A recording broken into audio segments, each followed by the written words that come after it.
Hello friends, आप सभी का स्वागत है हमारे अपने YouTube channel special field special study में। आज इस वीडियो में हम बात कर रहे होंगे डीएड स्पेशल एजुकेशन के अंतर्गत एचआई, वीआई और आईडीडी तीनों ट्रेड के सेकेंड ईयर के पेपर नंबर 11 की। पेपर नंबर 11 जो है वो हमारा कॉमन कोर्स है और इस सब्जेक्ट का जो नाम है वो है परिवार और समुदाय, यानी कि फैमिली एंड कम्युनिटी। तो परिवार और समुदाय ये क्या होता है, इसके बारे में हम जानेंगे। इसके साथ ही साथ हम यूनिट फर्स्ट देखेंगे और उसमें हमारा सब यूनिट में कौन सा टॉपिक है, आज उस टॉपिक पे हम पूरा ये वीडियो देखेंगे। तो चलिए देखते हैं। हमारा फर्स्ट यूनिट है बच्चों की शिक्षा में परिवार की भूमिका। तो परिवार की भूमिका यहाँ जो आपका फर्स्ट यूनिट है, तो इसी के बारे में आपका ये पूरा का पूरा यूनिट रहेगा, परिवार से संबंधित ही। इसमें आप लोग देखेंगे एकल परिवार, संयुक्त परिवार और परिवार का अर्थ क्या है, ये सभी चीज़ें आप जानेंगे। भावनात्मक, सांस्कृतिक, ये सभी प्रथाओं के बारे में जानेंगे। इसके साथ साथ स्कूल और घर और स्कूल के बाद जो गतिविधि होती है, ये सभी चीज़ें जानेंगे। समावेशी शिक्षा की जो सुविधा है परिवार की उसमें क्या भूमिका है, ये सभी टॉपिक पे हम बात करेंगे। लेकिन इन सभी टॉपिकों को हम अलग अलग वीडियोज में पढ़ेंगे। तो अभी अगर आप इस चैनल पे नए हैं तो चैनल को लाइक और सब्सक्राइब करें और हमारे साथ जुड़ जाएं, ताकि आपको आने वाले समय में इन सभी का वीडियो मिलता रहे। तो सबसे पहले हम जो बात करेंगे वो 1.1 की बात करेंगे कि परिवार का अर्थ क्या है, परिभाषा क्या है, संरचना क्या है और इसकी विशेषताएं क्या होती हैं, इसके बारे में। तो चलिए शुरू करते हैं, देखते हैं हम परिवार को किस प्रकार से समझ सकते हैं। तो सबसे पहले हम बात करेंगे कि इससे संबंधित हमारा जो एग्ज़ाम है, उस एग्ज़ाम में कैसे क्वेश्चन पूछा जा सकता है। तो उसमें इस प्रकार से पूछा जा सकता है कि परिवार से आप क्या समझते हैं, या इसकी परिभाषा या विशेषताएं लिखिए इसके बारे में, या फिर परिवार को परिभाषित कीजिए और परिवार के प्रकार व स्वरूप की भी व्याख्या कीजिए। इस प्रकार से पूछा जा सकता है। तो आपको पूरा परिवार का अर्थ, उसके बारे में जो कुछ भी आप जानते हैं, वो सारी चीज़ें आपको लिखनी होंगी।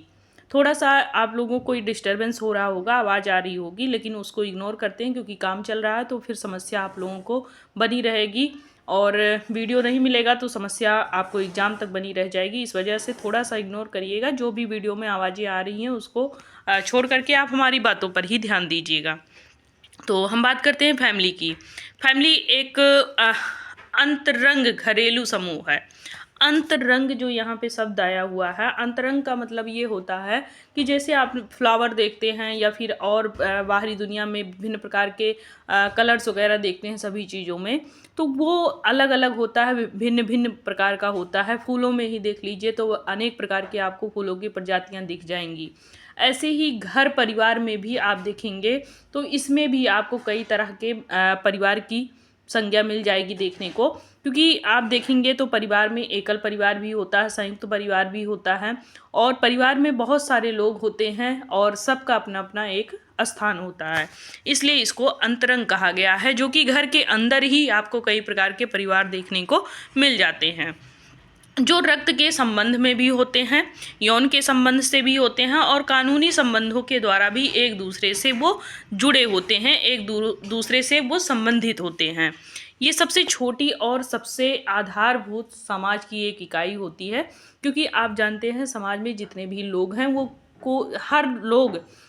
हर किसी घर से आते हैं, यानी कि किसी न किसी घर से उनका संबंध होता है, जो कि समाज में एक तरीके से अपनी पहचान बना के रखते हैं और उनकी एक भूमिका होती है, और समाज इन्हीं लोगों से बनता है। क्योंकि जब 4 परिवार एक जगह पे होंगे तो उन्हीं 4 परिवारों से फिर धीरे धीरे परिवार बढ़ते जाएंगे, अलग अलग लोग अपना घर बनाएंगे और अलग अलग लोग उसमें शामिल होंगे और उसी से पूरा एक समाज बनेगा। यानी कि परिवारों से ही मिलकर के फिर एक समाज का भी निर्माण होता है, और उसी समाज में आपके विभिन्न प्रकार के परिवार भी शामिल होते हैं। यह किसी समाज में पाया जाने वाला सबसे सरल और सबसे प्राथमिक समूह होता है। सबसे अहम अगर माना जाए समाज का कोई अंग तो वो परिवार ही होता है। और इसमें आपके माता पिता शामिल होते हैं या फिर एक से अधिक इसमें बच्चे भी शामिल होते हैं। और इसमें आप देखेंगे तो जो रक्त समूह होता है उससे संबंधित जो लोग होते हैं वो भी इसमें शामिल होते हैं। वास्तव में ये सबसे अस्थाई समूह होता है, समाज से ये कभी इधर उधर नहीं होता है। समाज में ये लगातार बने होते हैं, पीढ़ी दर पीढ़ी भी, जन्म से लेकर के मृत्यु तक तो ये बने ही होते हैं। बल्कि इनकी पीढ़ियों को भी हम देखते रहते हैं कि एक पीढ़ी बीती, दूसरी पीढ़ी आ रही है, दूसरी बीत रही है, तीसरी आ रही है। इस तरीके से समाज में ये अस्थाई रूप से व्याप्त होते हैं।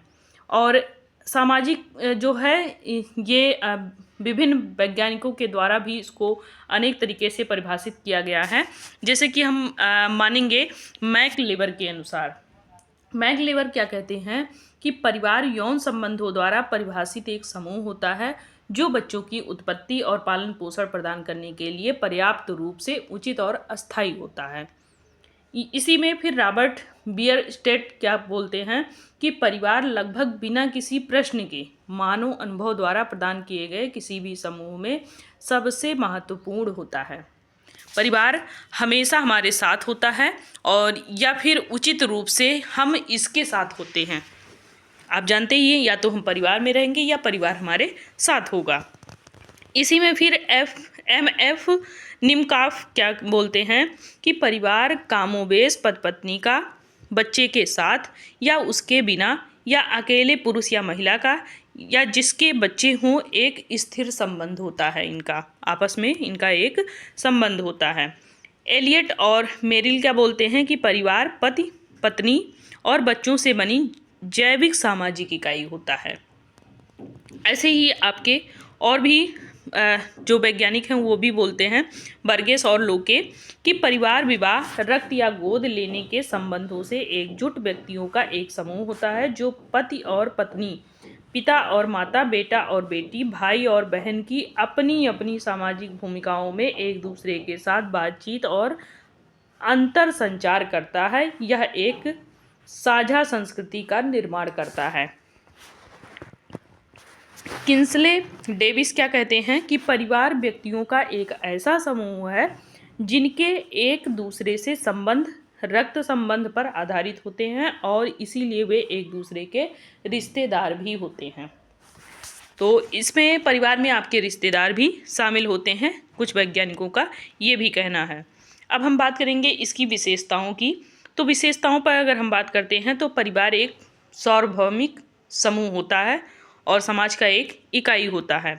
यह प्राचीन हो या फिर आधुनिक हो, सभी प्रकार के समाजों में किसी न किसी रूप में आपको देखने को मिल जाएगा। एक परिवार विवाह पर आधारित होता है जिसके परिणाम स्वरूप विपरीत लिंग के दो वयस्कों के बीच में वैवाहिक संबंध बनता है।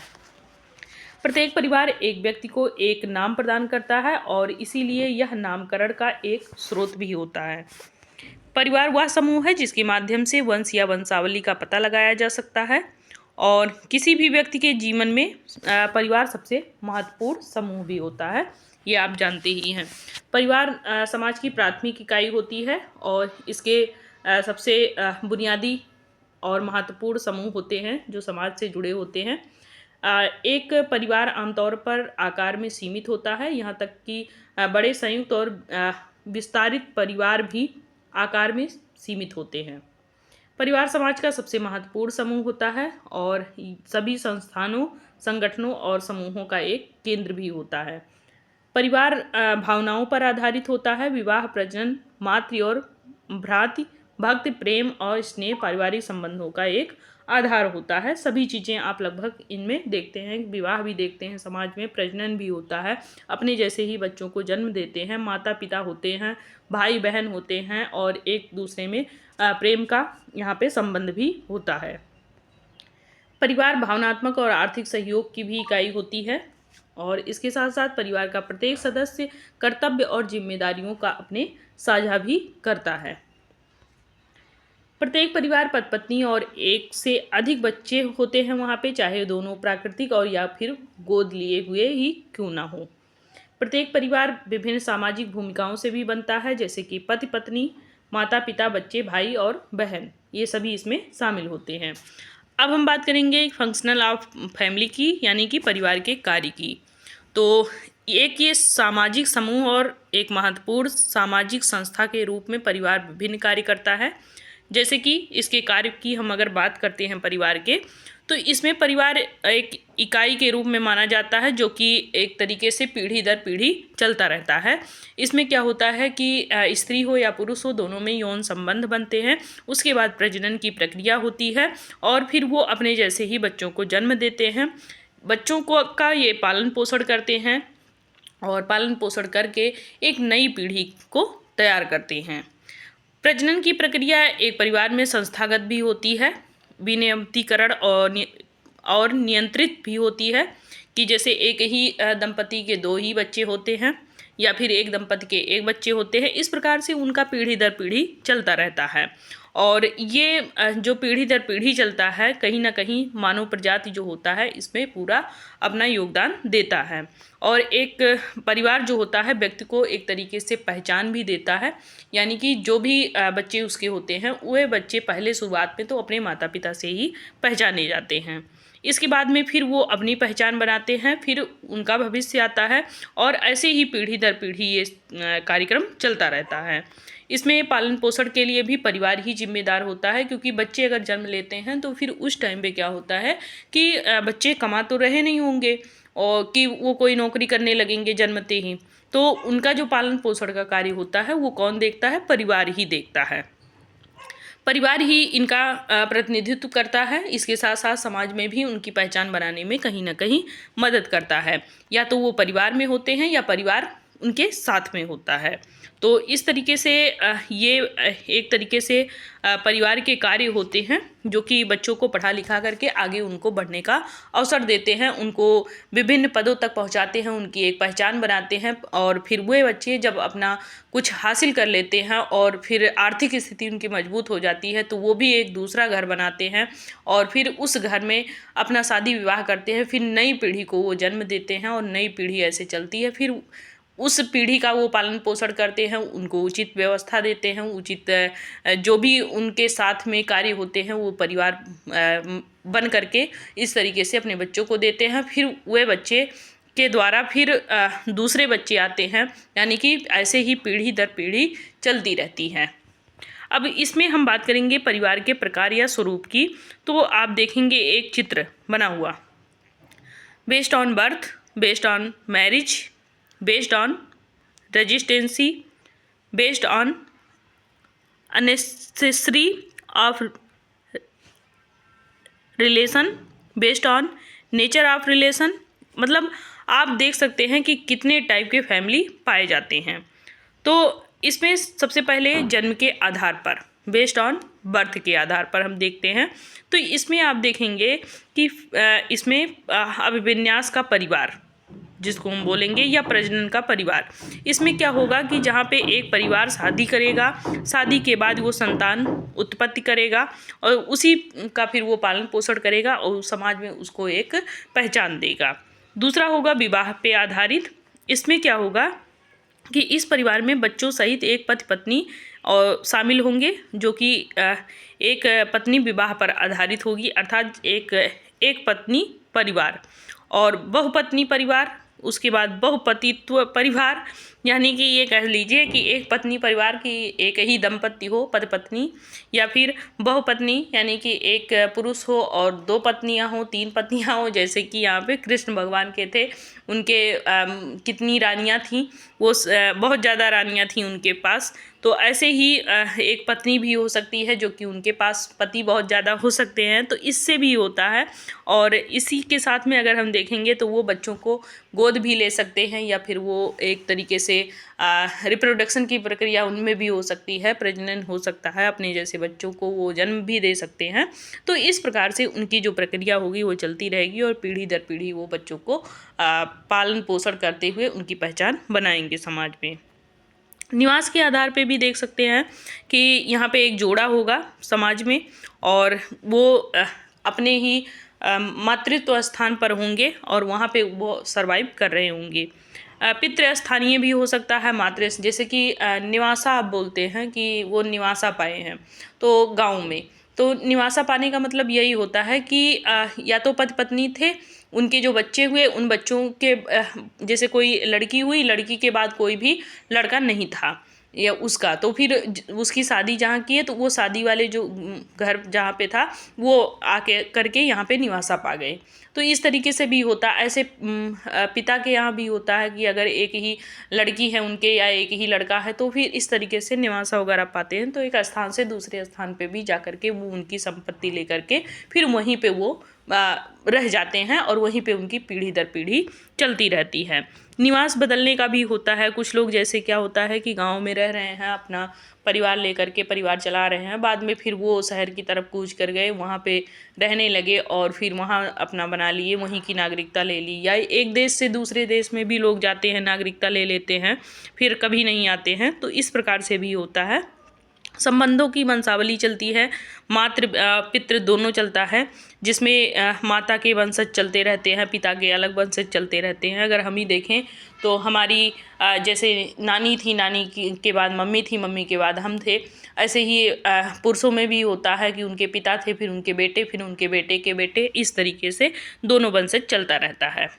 प्राधिकरण के आधार पर हम बात करते हैं बेस्ड ऑन अथॉरिटी के बारे में, तो मातृ सत्तात्मक भी होता है और पितृ सत्तात्मक भी होता है। अब यहाँ पे क्या होता है कि आप अगर पिता के यहाँ हैं और तो पिता की संपत्ति में पाएंगे, और कभी कभी क्या होता है दो दंपत्तियों में तलाक हो जाता है तो पिता की संपत्ति से बेटे को मिलता है, या बेटा माँ के साथ में जहाँ गया होगा वहाँ भी संपत्ति में वो अपना ले लेता है। तो इस तरीके से उसको दोनों तरफ से भी आर्थिक मजबूती मिल सकती है। Based on nature of relation के बारे में बात करेंगे तो यहाँ पे जो पति पत्नी होते हैं एक दूसरे पे आश्रित होते हैं और एक दूसरे की व्यवस्था देखते देखते, या फिर कह लीजिए कि एक दूसरे पर वो निर्भर होते हैं। पति पत्नी के बीच मौजूद वैवाहिक रिश्ते पर भी जोर दिया जाता है, और दाम्पत्य परिवार इसमें जो होते हैं साझेदारी से ये पूरा अपना कार्य चलाते हैं। एक सजातीय परिवार होता है जिसमें उन सदस्यों से ये बना होता है जो रक्त संबंध के होते हैं, जिसमें कोई गोद लिया हुआ नहीं होता है, जैसे कि पति पत्नी होते हैं, माता पिता, बच्चे, भाई बहन, ये सभी इसमें शामिल होते हैं। आकार या संरचना के आधार पर बात करेंगे तो इसमें एक एकल परिवार आता है जो कि छोटा परिवार होता है। पति पत्नी होते हैं, उनके बच्चे होते हैं, या फिर जो कि खुद जन्मे होते हैं या फिर गोद लिए हुए भी हो सकते हैं। तो इनमें केवल दो ही पीढ़ियाँ होती हैं, पति पत्नी और उनके बच्चे। संयुक्त परिवार की बात करेंगे तो इनमें लगभग 3 पीढ़ियाँ होती हैं, 3 से 4 पीढ़ियाँ भी इसमें हो सकती हैं। तो पति पत्नी होंगे, उनके बच्चे होंगे, फिर दादा दादी होंगे, तो ऐसे 3 पीढ़ियाँ इसमें शामिल होता है। ये आप फिगर देख सकते हैं इस तरीके का, पति पत्नी, उनके बच्चे, उसके बाद पति पत्नी, फिर उनके बच्चे, फिर दादा दादी, ये सभी चाचा चाची, ये भी इसमें शामिल हो सकते हैं। विस्तृत परिवार का मतलब होगा कि इसमें आपके रिश्तेदार भी शामिल हो सकते हैं, जैसे दादा दादी हों, चाचा चाची हों, चचेरे भाई हों, और कभी कभी दूर के रिश्तेदार भी जो होते हैं वो भी आकर के रहने लगते हैं, किन्हीं कारणवश हों या फिर उनको लाके उस परिवार का हिस्सा बनाया जाए, तो ये भी इसमें होते हैं। तो ये विस्तृत परिवार कह सकते हैं। तो संयुक्त परिवार में भी इसको हम बोल सकते हैं। परिवार 2 ही प्रकार का होता है, एकल और संयुक्त परिवार। तो परिवार के बारे में आप लोगों ने अच्छे से समझ लिया होगा। तो अब हम इस वीडियो में इतना ही बात करेंगे। नेक्स्ट वीडियो में मिलेंगे हम दूसरे टॉपिक के साथ में। तब तक के लिए बहुत बहुत धन्यवाद। आपको अगर इसका PDF चाहिए तो आप हमारे special field special study Telegram channel से जुड़ जाएं और वहां से आप डाउनलोड करके अपनी पढ़ाई करते रहें। तो आप लोगों को कहीं कोई समस्या होगी तो आप लोग कमेंट बॉक्स में अवश्य लिखिएगा, उसको देखा जाएगा। Bye bye, take care.